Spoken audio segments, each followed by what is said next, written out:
За одоо Бертолет гэж хэн байсан тухай ярилцгаая. За Францын химч Клод Луис Бертолет нь 17 дугаар зууны үеийн манлай химчдийн нэг байсан бөгөөд орчин үеийн химийн шинжилгээ ухаанд чухал үүрэг гүйцэтгэсэн. Мөн 1804 онд Францын Сенатын дэд ерөнхийлөгчөөр ажилладаг байсан бөгөөд химийн тэнцвэр, аммиакийн найрлага, цайруулагч бодисын нээлт, тесрэмтгий давсын нээлтүүд нь хамгийн том амжилтыг авчирсан түүхтэй. За түүний бага нас боловсрол руу орцгоё. За 1748 оны 12 дугаар сарын 9-нд Савой мужийн Талвар хотод буюу одоо тухайн үеийн Сардины хаант улсын нэг хэсэг байсан газар нутагт төрж өссөн юм байна. За анагаах ухаан талаар тэрээр бас суралцж исэн түүхтэй. Тэрээр анх төрийн их сургуульд анагаах ухааны чиглэлээр суралцаад 1770 онд төгссөн. За ингээд 1772 онд одоо Парис руу сурахаар нүүж эцэст нь Францын иргэн болсон. За түүний Итали улсад төгссөн сургуулийн одоо зэрэг нь хүлээн зөвшөөрөгдөхгүй байсан тул 1778 онд Парисын их сургуулийг 2 дахь удаасаа анагаах ухааны докторийн зэрэгээр хамгаалсан байна. За хувийн амьдралын ярил Бертолет нь 1788 онд Мари Маргарит Бауертай гэлжээ. Тэдний хүү Амедей Бартолеми Бертолет нь 1811 онд одоо нүүрс шатаагаад үүссэн нүүрс төрөгчийн дутуу эсэлт нь угаартаад амиа хорлож исэн харамсалтай үйл явдал болж байсан удаатай. Тэрээр үхэхээсээ өмнө сэтгэл зүйн болон одоо бие махбодын өөрчлөлтөө тэмдэглээд шинжлэх ухаанд эцсийн удаа хувь нэмэр оруулж байжээ. Бертолетийг шашингүй үзэлтэн гэж буруутгадаг байсан ба тэрээр 1822 онд Францын Аркуй хотод нас баржээ. За одоо түүний хийсэн нээлтүүдийг дурдвал эхнийх нь 1877 онд Бертолетийн давсыг бүтээсэн юм байна. За энэ давсыг бүтээх зорилго нь болохоор хүчтэй дайр бүтээх зорилготой байсан. Тэгээд томьёо нь болохоор кали хлор O3 гэсэн томьёотой байсан.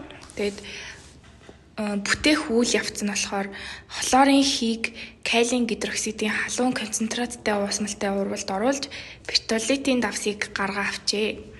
За энэ урвал нь болохоор хлорыг хэсэлдүүлж ангижруулдаг буюу диспропорционал төрлийн урвал юм байна. За ингээд урвал нь доор харагдаж байна. 3 хлор 2 нэмэх нь 6 кали OH 6-аас татаад 5 кали хлор нэмэх нь кали хлор O3 нэмэх нь 3 мол ус үүссэн байна. За уг бодисыг анх нээх үед нь том дэлбэрэлт үүсээд тэгээд уг лабораторид байсан аав охин 2 газар дээрээ одоо амь ирсэж байсан харамсалтай үйл явдал болсон юм байна. За дараачих нь болохоор аммиакийн найрлагыг анх тодорхойлсон. Одоо аммиак гэдэг нь юу вэ гэхээр одоо шифтер үнэртэй хий байгаа. Тэгээд нэг 1785 онд аммиакийн найрлагыг азот ба ус төрөгчийн нэгдэл болохыг тогтоосон. За ингээд үүнийг болохоор хийг задалж түүний бүтээгдэхүүн хэсгүүдийг шинжлэх замаар хийж чадсан нь орчин үеийн химийн ойлголтыг бий болгоход чухал хувь нэмэр оруулсан юм байна. За Бертолет нь аммиак нь азот ус төрөгчөөс бүрддэг болохыг баталж одоо шинжлэх ухааны талаарх химийн нэгдлийн талаар шинжлэх ухааны орчин үеийн ойлголтыг баталгаажуулахад тусалж химийн ертөнцид хувьсгал авчирчээ. За дараачих нь болохоор эргэх урвалыг олж нээсэн. За Наполеоны 1798 оноос 1799 оны одоо Египтийн хайгуулын үеэр 150 эрдэмтдийн багт нэгээр сонгогдож Клод Луис Бертолет нь Кайрын баруун хэсэгт орших натрон нууруудыг судалж байхдаа химийн эргэлт ба тэнцвэрийн зарчмыг нээсэн. Тэрээр натрийн хлорид буюу давс, кальцийн карбонат буюу шохон чулуутай урвалд орж натрийн карбонат буюу натрон үүсгдэг болохыг ажигласан бөгөөд энэ нь лабораторийн урвалуудаас ялгаатай байна. Урвалын нөхцлөөс хамааран хоёр чиглэлд явж болдгийг нотолжээ. За энэ урвал нь болохоор 2 натрийн хлор дээр нэмэх нь кальцийн карбонат, тэгээд үүсэж байгаа бүтээгдэхүүн болохоор кальцийн хлор 2, натрийн 2CO3 гэсэн урвал байгаа. За энэ нь болохоор урвал нь шулуун ба буцах чиглэлд явдаг гэсэн үг. Тэгэхээр ер нь бол эргэх урвалаа гэсэн үг. Ингээд тэнцвэр тогтсож байгаа гэсэн үг.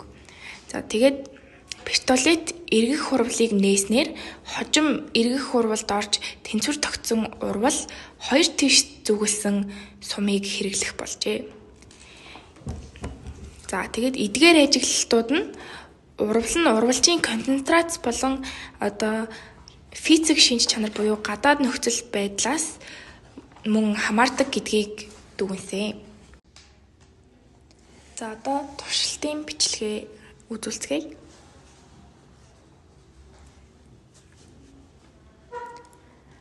За кальцийн хлорид дээр натрийн карбонатыг нэмж байгаа урвал байгаа.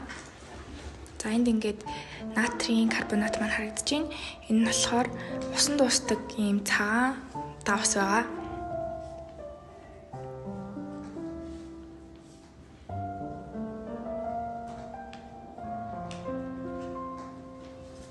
Одоо энийг усан дуусгана гэсэн үг.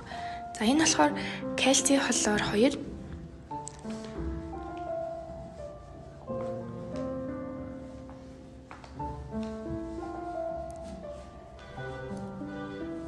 За энэ ингээ урвалын тэгтгэл маань харагдаж байна. 2 давс маань урвалд ороод кальцийн карбонатын цагаан тунцыг үүсгээд 2 мл натрийн хлор үүсгэж байгаа.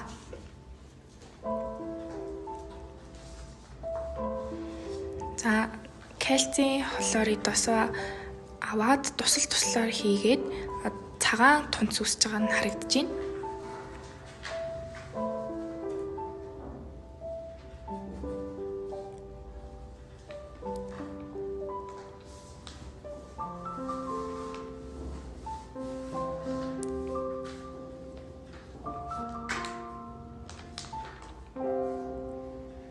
Одоо ингээд цагаан тунц маань бүрэн бууж байна.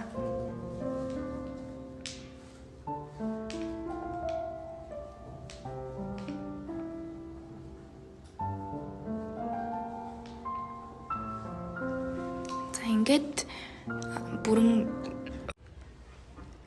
За одоо гэрийн даалгаварт 3 асуулт өгөх гэж байна.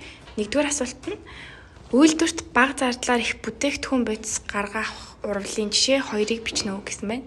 Хоёрдугаар асуулт нь шохон чулуу буюу кальцийн карбонатын байгалийн эрэлт болон хэрэглээг бичнэ үү. За 3-дугаар асуулт нь пистолетийн давс үүсэх урвалыг бичиж шинж чанарыг бичнэ үү.